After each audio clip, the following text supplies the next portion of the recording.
2020년 7월 1일 오늘의 이슈를 살펴보는 이슈체크입니다. 코로나19 치료제 중 선두주자로 꼽히는 렘데시비르가 오늘부터 국내에도 공급을 시작했습니다. 질병관리본부는 렘데시비르 수입자인 길리어드 사이언스 코리아와의 국내 도입 협의를 통해 의약품 무상 공급 계약을 체결하고 1일부터 국내 공급을 시작했다고 밝혔는데요. 오늘 이슈체크에서 렘데시비르에 대한 내용을 자세히 알아보겠습니다. 조재휘 기자와 함께합니다. 네, 안녕하세요. 조재휘입니다. 네, 먼저 렘데시비르에 대해 설명해 주시죠. 네, 렘데시비르는 핵산합성 억제형 항바이러스제로 지난 2013년 아프리카에서 발생해 유행하기 시작한 에볼라 바이러스에 대한 치료제로 개발된 약물입니다. 임상 실험 결과 에볼라 바이러스에는 다른 약제에 비해 약효가 떨어진다고 보고됐으나 코로나 바이러스를 포함한 여러 단일 가닥 바이러스의 작용과 치료에는 효과가 있는 것으로 보고됐습니다. 네, 구체적으로 렘데시비르 어떤 효과를 기대할 수 있습니까? 최근 미국에서 진행한 초기 임상시험에서 코로나19 환자의 회복 기간이 31% 단축됐다는 발표가 나오면서 주목받고 있는데요. 정식으로 공개된 발표에 따르면 코로나19 바이러스 증식을 억제하고 사망률을 감소하게 하는 등의 효과가 있습니다. 네, 일부 국민들은 모든 코로나 환자가 렘데시비르를 투여받을 수 있을 것이라고 오해하는 부분도 있는데 모든 환자가 투여받을 수 있습니까?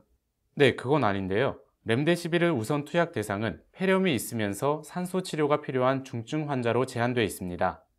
중증 환자를 치료하는 병원에서 국립중앙의료원에 의약품 공급을 요청하면 국립중앙의료원은 필요시 신종감염병 중앙임상위원회의 자문을 거쳐 투약 대상자를 결정합니다. 네, 그렇게 투약 대상자를 결정하는 과정에서 환자의 조건이 또 따로 있습니까? 네, 있습니다. 투약을 받으려면 흉부 X선 또는 CT상 폐렴 소견, 산소 포화도가 94% 이하로 떨어진 상태, 산소 치료를 하는 환자, 증상 발생 후 10일이 지나지 않은 환자 등 4가지 조건을 모두 충족해야 합니다. 그렇게 대상자가 결정되고 렘데시비르를 투약하면 바로 한 번에 효과를 볼 수 있습니까? 우선 투약 기간은 5일 동안 6병이 원칙이지만 필요할 경우 5일 더 연장할 수 있습니다. 다만 전체 투약 기간이 최대 10일을 넘으면 안 됩니다. 네, 국내에는 어떤 절차를 거쳐서 들어올 수 있습니까? 전 세계적으로 코로나19가 확산함에 따라 정부는 특례 수입 절차를 통해 렘데시비르를 국내에 들여왔습니다. 특례 수입은 감염병 대유행 등 공중보건 위기 상황에서 관계부처의 요청에 따라 식품의약품안전처가 국내에 허가되지 않은 의약품을 수입할 수 있도록 하는 제도입니다. 네, 마지막으로 이번에 국내에 풀린 렘데시비르의 물량은 얼마나 되죠? 네, 질본은 이번 달까지 무상 공급 물량을 우선 확보하고 다음 달부터는 가격 협상을 통해 구매를 진행한다는 계획인데요. 이번 계약의 도입 물량 등 구체적인 내용은 길리어드사와의 계약 조건에 따라 공개되지 않았습니다. 네, 국내 코로나19 확진자 가운데 중증, 위중 환자 30여 명이 렘데시비르를 우선 투약받을 것으로 보입니다.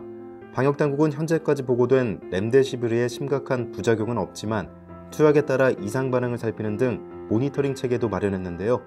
앞으로 정부와 질병관리본부, 길리어드사와의 가격 협상이 어떻게 이루어질지는 조금 더 지켜봐야 할 것 같습니다. 이슈체크였습니다.